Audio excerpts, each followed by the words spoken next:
An emotional roller coaster of a game for Raptors fans and for Pascal Siakam, who made his return to Toronto in fitting fashion on Valentine's Day. Fans did their part of pouring out love for Siakam, and the Raptors did theirs in making this an entertaining game. It was back and forth throughout, with special performances from Scottie Barnes and RJ Barrett, but in the end, the Raptors made too many mistakes in the clutch, and the Pacers stole the win. Kind of weird, emotional, seeing his thing at the top, it was emotional.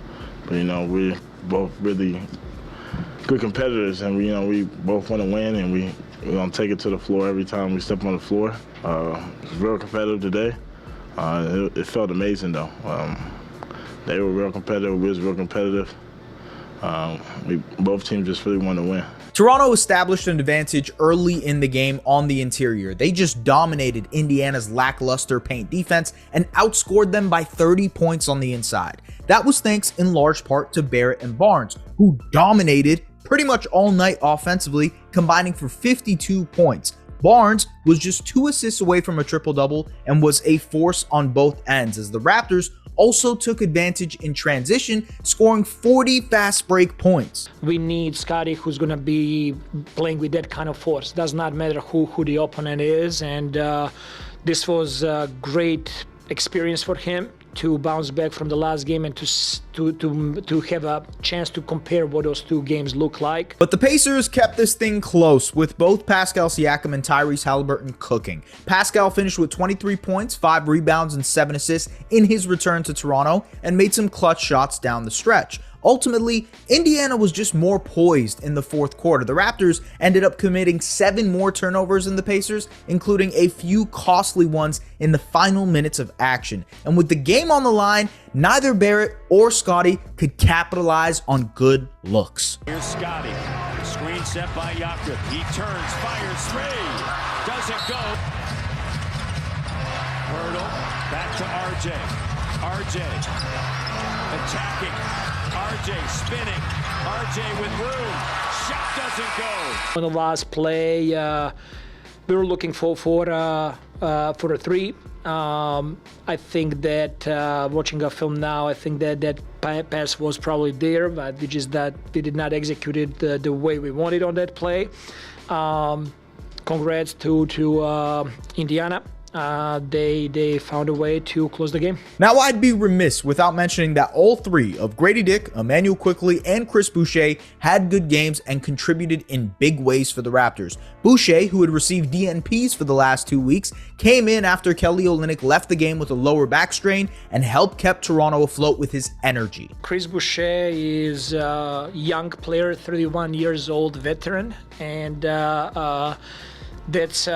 he's putting the work in. He's great in play groups. We had great conversation last couple of days of expectations from him. I still want more from him. I still want him to be more disciplined in some defensive execution there that we talked about during the game, and that's going to be a great challenge for him going forward, how he can improve in those areas. But definitely Chris is a player that can step on the floor and help us. Now, for the film room tonight, I want to talk about something that's been on my mind lately: the connection between Emmanuel Quickley and Scottie Barnes, or the lack thereof. When Emmanuel Quickley first got onto the Raptors, what I envisioned in terms of the two-man game, the potential two-man game between Scottie Barnes and Emmanuel Quickley, was this beautiful combination of screener, ball handler, constant, dribble handoffs, pitch backs to be able to get guys open. And that chemistry just hasn't developed yet, because it feels like the Raptors are leaving so much on the bone when it comes to those actions. Just to give you a couple examples of some of the best two-man games in the entire league, the Steph-Draymond two-man game has been dominating the NBA for a while now, and it's just because they have seamless chemistry with each other, coming off of screens, making quick passes, and it just leads to so many opportunities for Golden State. Another great two-man game is the Nikola Jokic-Jamal Murray two-man game, and notice how this requires an elite big passer in Jokic, in Draymond, in Scottie, and a quick, bursty, ability to get his own shot type of guard in Emmanuel Quickley, Jamal Murray, or Steph Curry. Now listen, folks, all 3 of those guys have it to different degrees, right? I'm not comparing every single one of them to each other, but archetype-wise, what they can do on the court, the abilities that they bring to the game, I think the Scottie IQ two-man connection could be so much better. Very early in this game, want to bring up an example just to show you the mindset of where these two players are at. So there's a dribble handoff between Scottie and IQ. Scottie pitches it back to Jakob, and watch how IQ wants the pin down to get set so that he can come off of Jakob's dribble handoff here, but instead, Scottie just takes Andrew Nembhard into the post. Clearly a mismatch for Scottie, and he takes full advantage, gets the dunk. Now, for what it's worth, that is a good possession for the Toronto Raptors. Advantage created. Great job by Scottie recognizing it and doing so. But the fact I wanted to bring up is that it's clear that Scottie and IQ aren't on the same page on this possession. Like here, Scottie attacks the closeout, and as IQ relocates with him, drifts to the corner.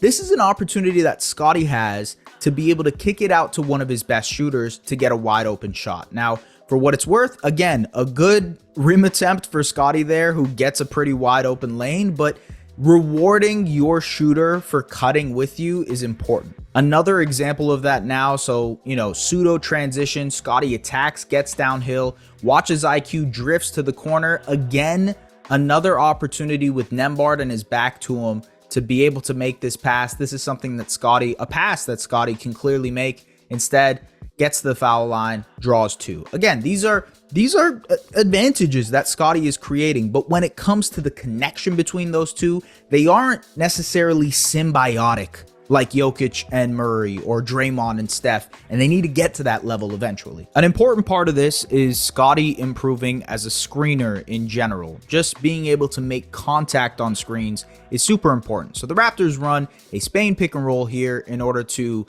kind of get a couple of options going. And look, Scottie doesn't necessarily make contact on any of the screens. It leads to him being above the break. This time they run a ghost screen, but then quickly doesn't necessarily make contact on the ghost screen. And then they go into a dribble handoff with Yak and IQ. And finally, there's an advantage created there. But the crux of it being that Scottie isn't really connecting on these screens in some of these actions, and you need him to be that in order for IQ to create advantages off of Scottie. Now, this is an example of a good two-man connection between them. So a pin down for Scottie, he gets it to Jakob, high post area, and then a down screen for Scottie. He gets the switch. Great screen by IQ to make sure that he connects on it. Now there's an advantage. Pascal knows this play, by the way, so he helps out onto Nembhard. Still, that's enough for Scottie to get the advantage in the post. Another situation here where you just wish Scottie was a little bit better at getting the screen here. So instead of really screening Nembhard to get the advantage for quickly, he actually just pushes Jackson. So he seals off Isaiah Jackson, which still helps, but you do want Scottie to really nail these screens so that IQ can get some more space. That's why Yak and IQ have such a good connection, because Yak actually levels guys on these screens. And this time, dribble handoff between IQ and Pascal, nothing really happens. And then Scottie has to settle for a mid-range turnaround. Scottie is in pseudo transition, watches Emmanuel quickly, wants to run off of him in order to, create an opening for himself, a little dribble handoff situation. Scottie actually pushes him away and says, no, let me take this one-on-one. Now, for what it's worth, that's completely fine on the basketball court. It's okay to say, hey, let me take this possession, right? Completely fine, especially when you're the franchise player of a team. But the fact that, these are actions that could turn into easier points for the Raptors, and the fact that this did end up as a turnover makes you feel like the Raptors are just not tapping into this as much as they could. And to be fair, Scottie and IQ are not tapping into this as much as they could. A really obvious example of not being on the same page is IQ and Scottie filling the same lane in transition, and Scottie having to push IQ out of the way in order to create an opening. Again, this is just another example of two dudes just not necessarily being on the same page. But, to finish it off, a successful two-man action between Scottie and IQ. IQ is great as a screener because of his gravity as a shooter, and this helps create the switch from the Pacers. Scottie rises up over Nembhard for the three. And so you see the potential there for this to get better. And I'm not saying it's anyone's fault. I'm not saying it's Scottie's fault or IQ's fault. Both guys need to get better at certain things. IQ needs to be quicker with his reactions, relocating into space and being able to pass and play make off of Scottie. And Scottie needs to improve as a screener, as a guy who's actually trying to set a screen to create an advantage for his teammates, instead of trying to create a screen in order to create an advantage for himself. So this is something that's like a growing thing they have to figure out. And it's interesting because I think there's so much untapped potential with it. Right now, they're at probably like 5-10% potential. And the 99th percentile outcome is those two-man actions that I showed you with Draymond and Steph, with Jokic and Murray, seamlessly going from one thing to another, flowing from dribble handoff to screen to rescreen and relocating into space, open jump shot, slipping, etc. Like, it is poetry once it gets to that level. And I believe that both Quickley and Scottie can eventually get to that level chemistry-wise. It's not going to happen overnight. It just isn't. But that's what I would eventually like to see from those two. Overall, what an emotional day, right? I imagine it's been emotional for the people who are watching this video.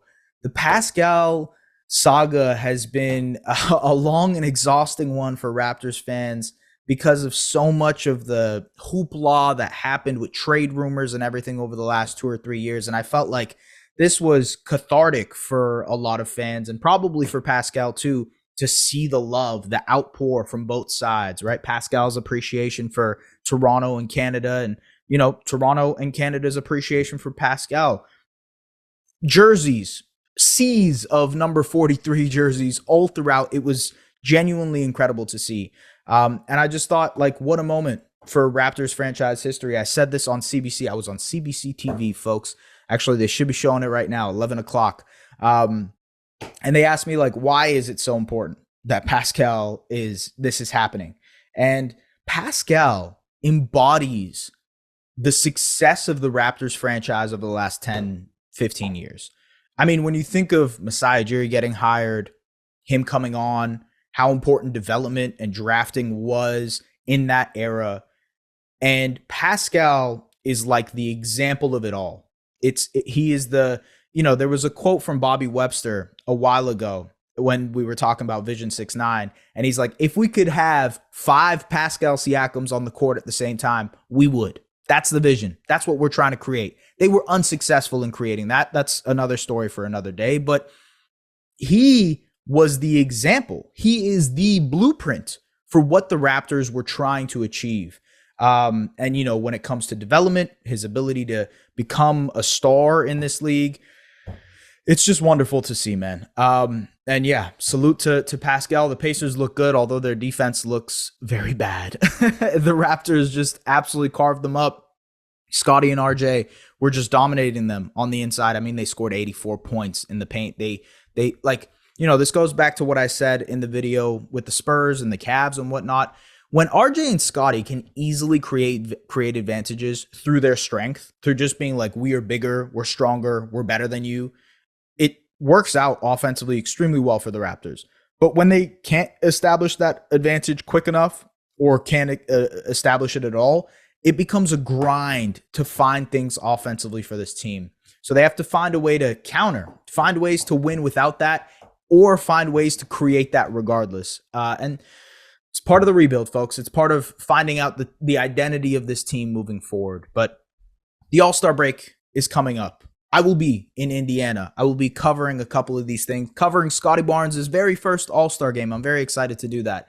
And you'll probably see some tweets and things of that nature from me. But in general, Raptors are 19-36 now, heading into the All-Star break. There's about 27 games left. I would love to know what you guys think in the YouTube comments. Do you think this team is going to win 30 games this season? 27 games left. They got 11 wins to go. I don't know. I'm unsure. I really don't know. I think this team is fun. It's frisky. It clearly gets up for games against, tougher opponents, got up for versus the Cavs game, but they didn't really do enough to win it. Obviously, they got blown out.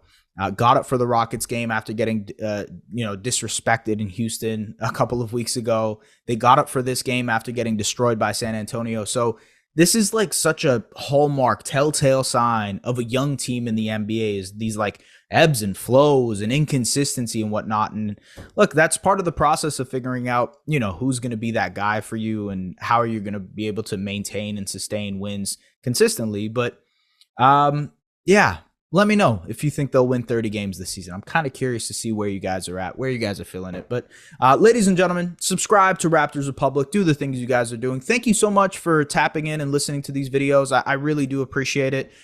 People, it seems like people are enjoying it. I'm not sure. You can say in the comments if you don't like it. But yes, thank you so much for tapping in. Subscribe to Raptors Republic. Check out all of their incredible writing work online. And we will see you guys after the All-Star break for more Raptors basketball. I get a week off. I don't really get a week off, but I get a week off. Take care. Bye-bye.